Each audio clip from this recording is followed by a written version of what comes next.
Seja muito bem-vinda, seja muito bem-vindo ao nosso canal.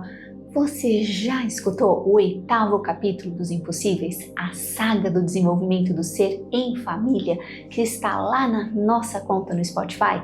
Se você não passou no Spotify ainda, está aqui na descrição o link. Passa lá, escuta o conto, imagina a história e volta para cá.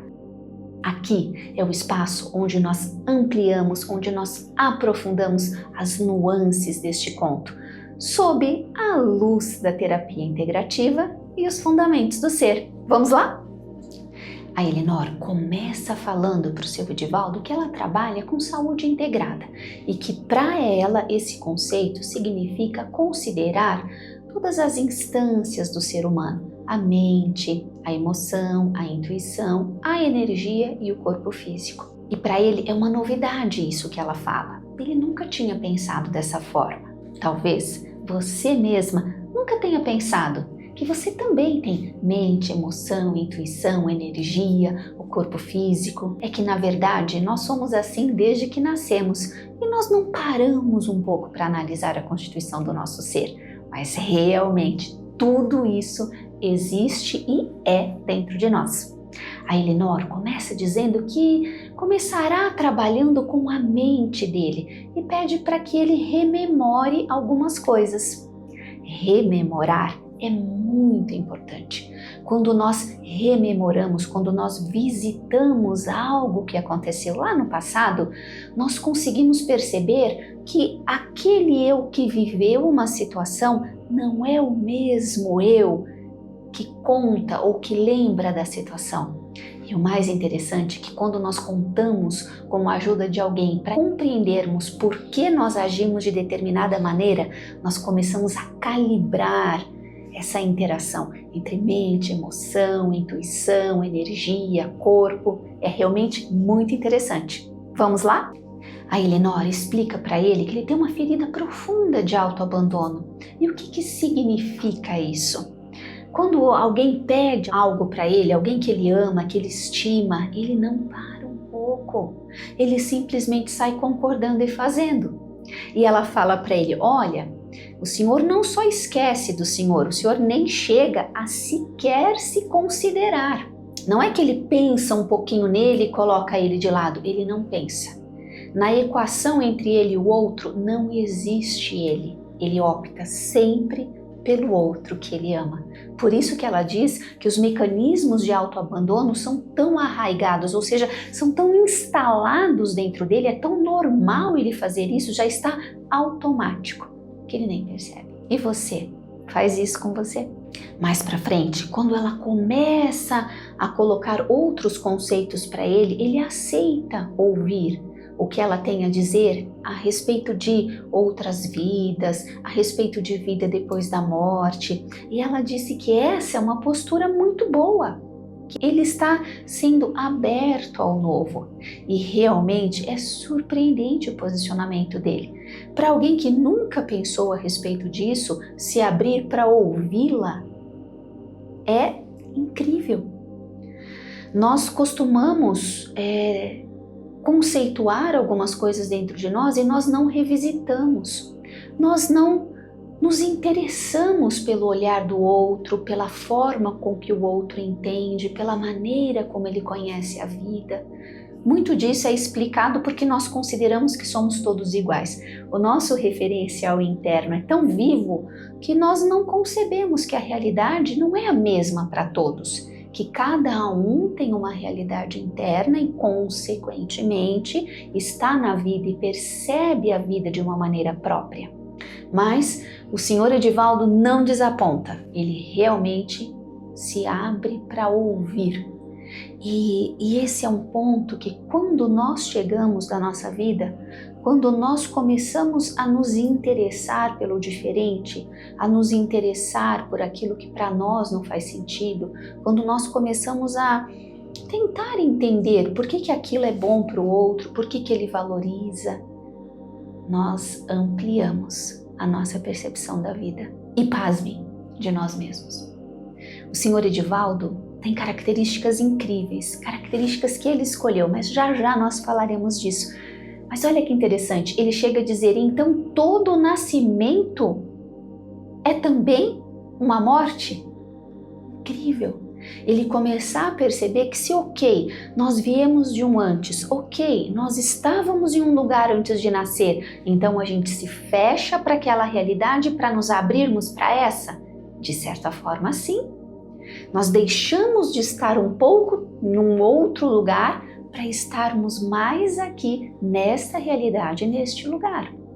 E essa é uma maneira bonita de ver a vida, porque quando nós morremos aqui, nós renascemos para essa outra realidade lá. Nós estamos o tempo todo vivos, o tempo todo aprendendo, o tempo todo interagindo com a vida. É uma forma mais leve de ver, não é mesmo? Quando nós estudamos o nosso eu, a nossa personalidade, nós podemos conceituar de infinitas formas, até porque cada um verá uma parte, cada um de nós se concentrará em uma vertente do conhecimento. E tá tudo bem, a verdade mesmo, talvez nós não estejamos prontos para acessar, então cada um de nós vê um aspecto dessa verdade, um pouco dessa verdade. Mas veja, quando nós pegamos simples características de personalidade, o Sr. Edivaldo, ele escolheu ser atencioso, bondoso, proativo, determinado e outras características que ele optou por expressar. Quando nós pensamos que nós somos seres infinitos e finitos ao mesmo tempo, e que o nascimento é um projeto de vir a ser, isso significa o que na prática? Lá atrás, no início do nosso desenvolvimento do nosso ser, nós não tínhamos tantas ferramentas internas. Então talvez fosse mais fácil ser rebelde, ser projetivo, expressar as emoções de modo cru, sem nenhum filtro. Talvez fosse mais fácil o revide sem compreender as causas profundas. Lá atrás, quando nós não tínhamos tantas ferramentas. Mas à medida que esse ser infinito vai se desenvolvendo, ele desenvolve novas ferramentas. Então, escolher quem nós queremos ser envolve diretamente a construção da nossa identidade. Diante dos estímulos, quem você escolhe ser? A pessoa que agride ou a pessoa que é forte o suficiente para não revidar? Você escolhe ser uma pessoa trabalhadora, comprometida diante do estímulo, ou você escolhe desistir e jogar tudo para o alto? Diante da decepção, da frustração, da tristeza, você se abandona, inclusive tudo aquilo que você já construiu, que você já fez, ou você aceita dar mais alguns passos mesmo sentindo dor? Ele escolheu expressar determinadas características. E isso é altamente valorável. Quando nós, diante de estímulos, escolhemos expressar o melhor dentro de nós e não o pior, nós já estamos quase despertando. Mas, é claro, o mal existe, o mal está presente dentro e fora de nós. E o mal, na vida do seu Edivaldo, ele se manifesta como o mal que ele faz para ele mesmo. Quando ele se abandona, quando ele não se considera, quando ele carrega peso a mais do que deveria, quando ele se deixa guiar por automatismos e não se permite construir uma nova interface para interagir com a vida. Como é esse processo contínuo de desenvolvimento? Nós poderíamos falar numa linguagem mais filosófica, a construção das virtudes, como Sócrates colocou, Platão, Aristóteles, ou nós poderíamos falar numa linguagem mais mística, como Jesus disse, aceitando o reino de Deus dentro de nós, aceitando a nossa vida real, aceitando que nós temos a nossa essência divina e que à medida que nós vamos compreendendo melhor a nossa realidade existencial e essencial ao mesmo tempo, nós vamos nos oportunizando, escolher o melhor para nós e para o outro. Nós vamos nos interessando pelo equilíbrio, nós vamos nos interessando em fazer o bem de forma ampla e profunda. Porque, como dizia o Buda, se você sente compaixão só pelo outro, ela ainda não está completa. é preciso que você sinta compaixão por você. Quando eles conversam um pouco sobre a estrutura de corpos do ser, e a Elinor coloca para ele que a doença vem lá no plano mental, se passa no plano mental, chega no plano emocional, se passou do plano emocional, entra no energético, puxa, e se não resolver no energético, chega no físico. E ele faz uma pergunta incrível, ele fala, então a doença seria no corpo físico a última instância de uma doença que veio de muito longe. E ele está totalmente certo. Primeiro, nós somos convidados a mudar as ideias. Se nós não conseguimos, elas afetarão a nossa emoção. Porque nós seremos de alguma forma lesados. Não estou entrando no mérito de quem nos lesa. Não resolveu, chega no nível energético, porque é exaustivo esse processo. Vai uma energia imensa. A mente já está muito acelerada, a gente já não consegue mais pensar em outra coisa, aquilo dói demais no nível emocional, então no energético vem a exaustão. Não resolveu ainda no nível energético, mesmo na exaustão, mesmo assim a gente não parou para reavaliar, para pensar, para reconceber, para redirecionar, aí vem a doença. Então, como que se resolve a doença de verdade? Nós precisamos trabalhar de forma integrada, como a Elinor explicou para ele. Mente, emoção, energia, e aí isso no corpo será extirpado. É sempre um processo que vem do espiritual para o físico, e onde o físico pode transformar tanto do que está arquivado nesse ser infinito, que também é espiritual, que nós somos. Conversando os dois, o senhor Edivaldo pergunta para Elinor se ela via a vida assim desde cedo. Ela disse, não, eu sentia. E fui buscar, estudar, viajar, para validar tudo aquilo que para ela já era real. Mas ela não encontrava um fio de conhecimento, uma vertente de conhecimento que gerasse a ela conforto. E aí, ela cita vertentes do conhecimento. Dentro dessas palavras da Elinor, ela está falando do cristianismo primitivo, ela está falando do budismo, quando ela fala, por exemplo, da estrutura de corpos, quando ela fala de chakras, ela fala do hinduísmo. Quando nós começamos a olhar para as tradições como um roteiro de uma conexão robusta do nosso ser existencial com o nosso ser essencial, nós começamos a perceber que eles deixaram roteiros seguros para que nós consigamos dar esse passo, nós consigamos nos perceber não só como filhos do homem, mas também como filhos de Deus. Quando eles falam da morte, a Elinor coloca para ele que é a maneira como se vive que se leva à morte. A morte não é a morte do corpo físico. A morte é termos coragem de deixar morrer, deixar transformar, deixar renascer o que dentro de nós não faz mais sentido e não traz significado.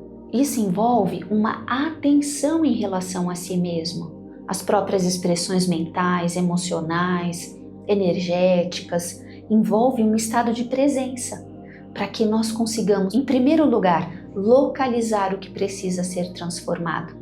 Em segundo lugar, trabalhar por essa transformação, viver os processos de morte. Diante dos mesmos estímulos, se perceber capaz de agir de uma maneira diferente. A princípio, por atenção, e depois praticando, isso virá a ser normal, virá vir a ser parte do novo eu, desde que a gente nasceu para ser.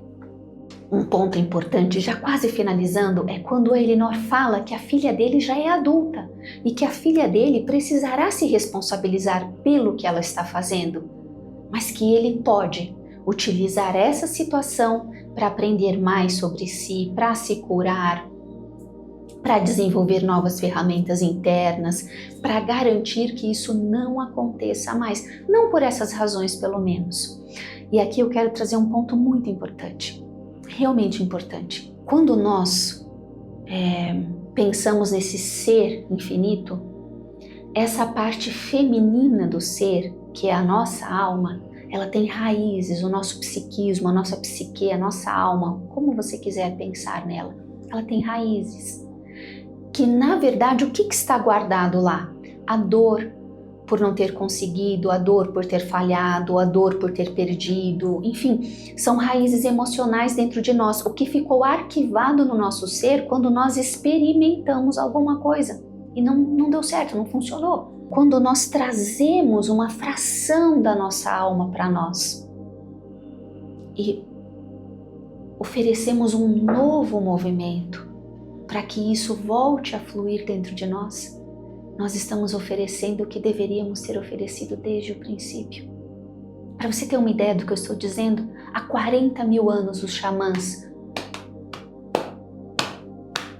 a partir do som dos tambores, através de ervas de poder como o fumo, como a coca, como plantas que hoje são tão mal utilizados pela humanidade, acessavam esses estados de alma, buscavam esse pedacinho da alma que estava lá parada, impedindo a pessoa de ser ela mesma, impedindo ela de perceber mais. E os xamãs traziam essa parte da alma através desses rituais e entregavam essa parte para as pessoas e elas mudavam e elas integravam nelas novos potenciais e elas a partir disso se afinizavam com aquilo que precisavam se afinizar, aceitavam viver o que precisava ser vivido. Há muito que nós precisamos aprender com aqueles que já não estão mais aqui naquelas versões, mas que estão aqui hoje tentando ensinar a importância de nós compreendermos a interação entre a nossa finitude e a nossa infinitude.